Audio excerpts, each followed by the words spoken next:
The Premier League just got concluded, and trust me, it was an interesting season.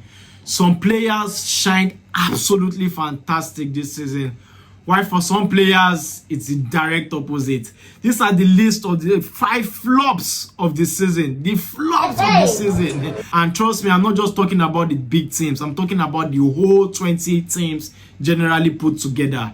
At number 5, Jadon Sancho. He came all the way from Manchester United with so much expectation to prove Erik ten Hag wrong and to prove the Manchester United board wrong. But trust me, his performance for Chelsea was nothing to write home about. He didn't really perform the way we thought he would perform. Jadon Sancho this season was a flop. He scored 3 goals and made 4 assists in 31 games as a winger. That is so below par for a player like Jadon Sancho. At number 4 is Jack Grealish. A £100 million player that Man City bought a few years ago with so much expectation. It's just as if every season for Jack Grealish, that's so in performance they reduce for Manchester City. And this season that just concluded has been one of the worst seasons in his careers. He made 20 appearances for Manchester City this season.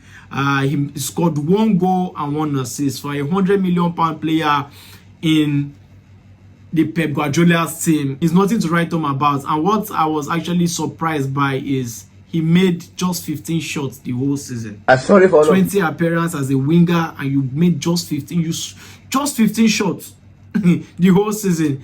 Is so disgraceful, honestly, for a £100 million player. No matter what you do, the price tag hangs on your neck and you must deliver. At number 3, Phil Foden. Last season, he was the Premier League player of the season ahead of Cole Palmer. Despite all Cole Palmer did last season, and this season he is expected to ride on that performance, to improve on his output, his goals and assists. But trust me, this season for Phil Foden has been the lowest of the lows in a very, very long time. He scored just 7 goals this season and 2 assists. For the Man City team generally, it's been a bad season. But for Phil Foden as a player who won the PFA Best Player last season, it's really, really bad. And for number 2 is Raheem Sterling. He played 17 games for Arsenal. Even with Arsenal injury problems, at some point he couldn't even start games. He was still sitting on the bench. Younger players were played ahead of him, and he didn't score any goal at all in the Premier League this season. If you don't make no evidence, say you try your best to.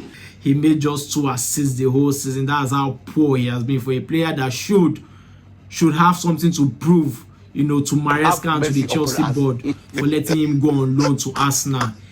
It was really, really a bad season for Raheem Sterling. Before I talk about the number 1, please hit the follow button, share this video, and leave your thoughts in the comments if I didn't mention any player that needs to be on this list. For the number 1 is Brock Lesnar, Rasmus Højlund. I remember when I was a soldier. Højlund, 17 million price tag, came to Manchester United last season. You know, made over 32 appearances for Manchester United. He scored just 4 goals and made no assists. And for 32 appearances, he had just 32 shots for a striker in number 9. This is disgraceful for a 72 million pound player that came all the way from Atlanta. It's really sad, and I can feel what Manchester United fans are feeling. To have this kind of player as a striker, it's sad. Please don't forget to follow, share, and like this video. Until I come away again next time, and me, your boy Mike Way. Stay cool.